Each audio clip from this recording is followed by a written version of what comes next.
¿Por qué Vladimir Putin movilizó miles de reservistas y amenazó a las potencias de Occidente y a la propia Ucrania con recurrir a sus armas nucleares? Seguramente porque la ofensiva exitosa que lanzaron los ucranianos en el noreste del país y que le permitieron recobrar la casi totalidad del óblast de Kharkiv, o sea, el territorio provincial que rodea a la segunda ciudad más importante de Ucrania y que en algún momento fue también la capital de Ucrania, la ciudad de Kharkiv. Los rusos no habían podido ocupar esta ciudad, nunca quebraron la resistencia que se mantuvo en esa urbe, pero sí controlaban la totalidad del territorio que rodea a la ciudad de Kharkiv, o sea, el óblast de Kharkiv. Y la ofensiva ucraniana fue exitosa, le permitió recobrar alrededor de 9.000 kilómetros cuadrados de territorio. Y esto a Vladimir Putin le hizo sonar la alarma de que su derrota es posible, que no hay que descartar, el Kremlin no puede descartar la posibilidad de que los ucranianos terminen triunfando en esta guerra. Esa alarma le hizo sonar a Vladimir Putin la triunfal ofensiva que lanzaron los ucranianos en el noreste del país. ¿Y qué pasaría si los rusos pierden en Ucrania? ¿Qué pasaría si la invasión que ordenó Vladimir Putin termina en un fracaso? Bueno, lo que sugiere la historia de la propia Rusia es que tras las derrotas militares vienen aperturas y cambios en el escenario político. Cuando uno mira la historia de Rusia ve que muchos cambios muy relevantes, muy significativos, ¿no?, que implicaron aperturas hacia políticas de espíritu más liberal, se produjeron después de derrotas en distintos campos de batalla. Por ejemplo, en el siglo XIX, a mediados del siglo XIX, en 1853, estalló la guerra entre el Imperio Ruso y el Imperio Otomano. En rigor, eran dos alianzas las que chocaron. Al Imperio Ruso lo acompañó en esta guerra Grecia y al Imperio Otomano lo acompañaron divisiones de los ejércitos de Gran Bretaña, de Francia y del por entonces independiente Reino de Cerdeña.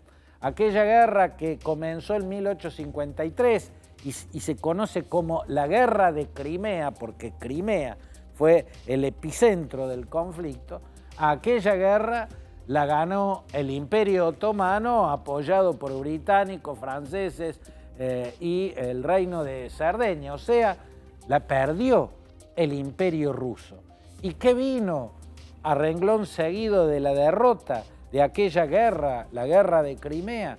Y vino el camino allanado para que se convirtiera en zar con muchos poderes, Alejandro II, y usó esos poderes para generar reformas que implicaron apertura, que implicaron ciertos aires liberales dentro del Imperio Ruso. Alejandro II y sus reformas fueron en algún modo una consecuencia de la derrota del Imperio Ruso en la Guerra de Crimea a mediados del siglo XIX. Y hubo otras guerras donde la derrota del Imperio Ruso generó cambios muy significativos. En 1904 estalló la guerra entre el Imperio Ruso y Japón, una guerra fundamentalmente naval en la que se impusieron los japoneses, y tras la caída del Imperio Ruso se produjo lo que se conoce como la primera revolución rusa, que trajo consigo una constitución, nada menos que una constitución y una Duma establecida, o sea, un poder legislativo establecido a escala imperial, a escala de toda Rusia. Y hubo otros casos en la historia que muestran los grandes cambios en sentidos de apertura que producen las derrotas que sufren los rusos en los campos de batalla. En la década de los 80, cuando en la guerra que empieza en el 79 contra los mujahidines afganos para defender al régimen comunista y prosoviético que encabezaba Babrak Karmal en Afganistán, la derrota del ejército soviético en ese país de Asia Central contra los milicianos afganos, contra los llamados mujahidines, implicó la apertura a la perestroika y a la glasnost. Las grandes reformas de Mikhail Gorbachev fueron posibles en gran medida porque el ejército soviético, que era un ejército de Rusia, había sido derrotado en Afganistán.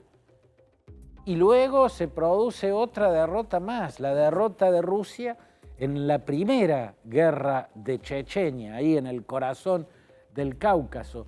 Y esa guerrilla contra las milicias, contra el ejército independentista de esa república caucásica, gobernada por entonces por el general Yegor Dudayev, esa derrota provocó un tembladeral, un sismo político que duró bastante tiempo y fue haciendo que se cayeran los primeros ministros. Cayó Chernomyrdin, cayó el primer ministro Stepashin, cayó el primer ministro Kirienko, cayó el primer ministro Primakov, y eso le allanó el camino para que llegara al cargo de primer ministro Vladimir Vladimirovich Putin.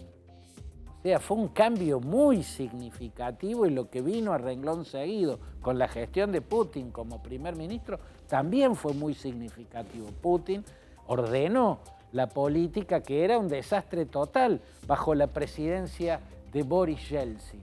Putin ordenó la economía, puso a funcionar todo lo que estaba en permanente cortocircuito. Después se convertiría en un déspota y llegaría a este estropicio criminal, que es la invasión de Ucrania para expandir el territorio ruso. Hoy la pregunta es, ¿qué pasa si Vladimir Putin pierde su guerra contra Volodymyr Zelensky? ¿Qué pasa si el ejército ruso termina siendo derrotado por el ejército ucraniano después de la ofensiva triunfal de Ucrania en el noreste? Se ve que esa es una posibilidad. No está a la vuelta de la esquina, no es nada fácil, no es totalmente seguro que vaya a ocurrir, pero como posibilidad existe. Y si llegara a ocurrir, si Putin fuese derrotado en su invasión a Ucrania, bueno, lo que puede ocurrir es el tembladeral que provoque su caída, abriendo nuevas páginas de la historia rusa, páginas que, como indica en el siglo XIX la guerra de Crimea o a principios del siglo XX, la guerra naval contra Japón, o la guerra en Asia Central, en Afganistán, en la segunda mitad del siglo XX, o la guerra en el Cáucaso, bueno, pueden ser cambios auspiciosos, cambios para bien.